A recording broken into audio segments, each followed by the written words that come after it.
In the unknown side of WoW, we will be going over hidden things, NPC references, lore, and bits and pieces of the history of the game.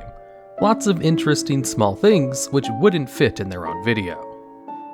Located in the Apothecarium section in the Undercity is an alchemy vendor named Algernon. The NPC is one of the mindless ghoul variants of undead, which is notable because one of the key distinctions of the Forsaken is the fact that they are free-willed and mostly fully functional undead, and generally, the mindless ghouls do not make their way into their ranks. Algernon doesn't have any dialogue options and only has one arm, and clutched in its one arm are a couple of flowers. Now, all of this is a pretty obvious reference to the short story, Flowers for Algernon. You see, in this story, a pair of scientists develop a way to vastly increase the intelligence of a rat named Algernon, and they believe they can replicate this procedure in humans. So they get their janitor as a test subject, who is stated to have an IQ of 68, which is rather low for an adult.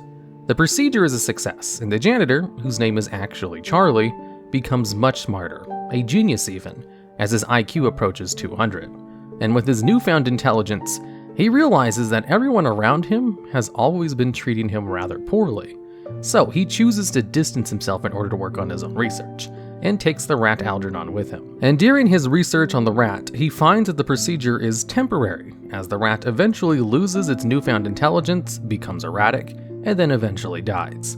Charlie realizes that he's starting to lose his newfound intelligence as well, and decides to leave his hometown to an unknown destination. And the last thing he tells anyone before he takes off is to leave some flowers on Algernon's grave.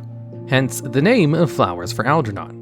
Now, with the mindless ghoul variant in Undercity, that could just be Charlie after his intelligence boost wore off as well, with of course the flowers in his hand ready to put on Algernon's grave.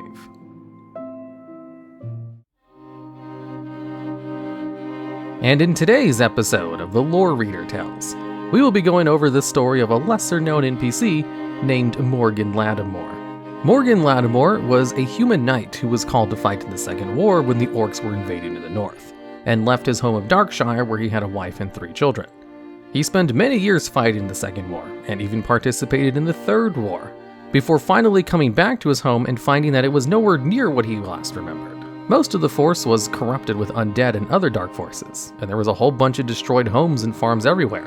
When he finally found some people, he asked them where his family was, and a priest mentioned to him that he should probably check the massive gravestones, because that's the most likely place he would find them. Morgan was adamant that they were still alive, so he spent all of his time looking into all the houses along the entire zone. And as he was getting ready to start looking in other places, because he thought maybe they had fled somewhere else, curiosity got the best of him, so he decided to search the gravestones anyway. After walking through the massive amounts of graves for hours, he finally came to one lone gravestone that had his wife's name on it, with the tag, beloved wife and mother. Morgan Ladimore went a little bit insane after finding this, and started hacking away at the gravestone. When some attendants came over to try to calm him down, he slashed out at them, and killed them all, and when he finally got back to his senses, he was absolutely horrified at what he had done. He had fought with the Silver Hand and had promised to protect the innocents, and he had just killed a couple of them in his grief. So he turned the sword on himself and took his own life. When the people of Darkshire found the scene, they buried Morgan in an unmarked grave away from all the other gravestones. And since he had done something so abhorrent to what he held in life, Morgan raised from the dead a couple of days later as an undead, and has the distinction of being one of the few undead in the game who are still able to use the Holy Light, and his name was changed to Mor Laddim. What he didn't know was that one of his daughters was still alive and had joined the Night's Watch. So adventurers helped put Morgan Ladimore to rest, since as an undead, he would wander around and kill people indiscriminately. And since his daughter forgave him for what he did, he was finally able to pass on in peace. Now, this NPC is pretty well known to some Alliance characters, because it's an elite undead that wanders the zone and has a pretty large aggro radius and an erratic pathing. And it's this NPC which ended my very first Iron Man challenge, because I had actually gone AFK right next to one of his pathing spots. Located off the coast of the Dread Wastes in Pandaria, at this location on the map, is a hidden rare elite clam known as Gokk'lok.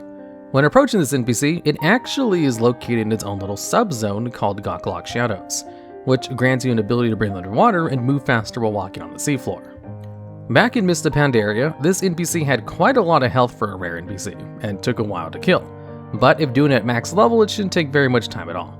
Once you manage to kill the NPC, a group of Spriggans will steal the pearl from the clan and you'll receive a quest, which will simply send you to a nearby village in order to talk to some Spriggans, who will hand you a pearl which grants you a toy item called Gokk'lok Shell. This toy item is actually quite popular, since it strips your characters of all their clothes and has them dance in an open clamshell. So you may have seen someone using this toy before, even if you've never actually known the location of it, or maybe just never bothered to look for it since there's so many toys in the game. Even I didn't obtain this toy until researching this point of the video, and I actually played through the entirety of Mr. Pandaria expansion. And now, some information from the earliest versions of the game. Despite being one of the most popular classes in the game, the Hunter was the last class added to the beta of Vanilla WoW, and barely made it into the game. It's unlikely they ever would have cut the Hunter, since they had yet to have a true Ranger class in the game yet, which is a staple of fantasy RPGs. But they came real close to not including it at all, and really had to rush things out towards the end. Hunters used to have a very complicated method of learning how to track with an ability called Glimpse Instincts, that they eventually removed because hunters already had too many things to micromanage with their pet, and they just gave hunters the ability to track things by just toggling a button from the spellbook, which made the tracking feature a lot less intuitive, but a lot more useful. This late addition could be why hunters didn't get their focus system until Cataclysm, and instead only their pet used the unique focus resource. So, if they had more time to spend working on hunters, we probably wouldn't have had to suffer through mana using hunters for the first 3 expansions. And now for a piece of World of Warcraft history. In one of the earliest patches of Vanilla WoW, the Spirit Healer was changed to no longer cause your character to lose experience when you use them in order to resurrect, rather than running back to your corpse, and instead was changed so that all of your equipment was broken, equipped and in your inventory, 100% durability loss, as well as a resurrection sickness equal to the number of minutes equal to your level. So if you were level 60, you would incur a 60-minute duration resurrection sickness. So Resident as Spirit Healer was ridiculously bad, but at least it no longer reduced your experience after patch 1.1. However, the Spirit Healer was still incredibly bad, so in patch 1.1.1, they changed the Spirit Healer to be more in line with how it works today. Instead of destroying all of your equipment, it instead only made you incur a 25% durability loss, and the length of resurrection sickness was capped at 10 minutes, so you wouldn't get it for an hour at max level. This is still kind of how it works today. Also, before the game went live, the meeting stones outside of instances and dungeons, which allow you to summon party members, were actually tied to your character as a Spirit Healer resurrection point. So, in alpha clients, you would go to these stones in order to bind your character to them, and then when you died, you would go there instead of wherever the designated Spirit Healer in the zone was. The stones were then reused later on as kind of a way to queue for a dungeon, before way later being turned into the teleportation stones they are today. Alright, and therein concludes the unknown side of WoW. If you wish for the unknown side of WoW to be a little less unknown, it would help the video out a lot if everyone would just give the video a like. That way it can be recommended to as many people as possible.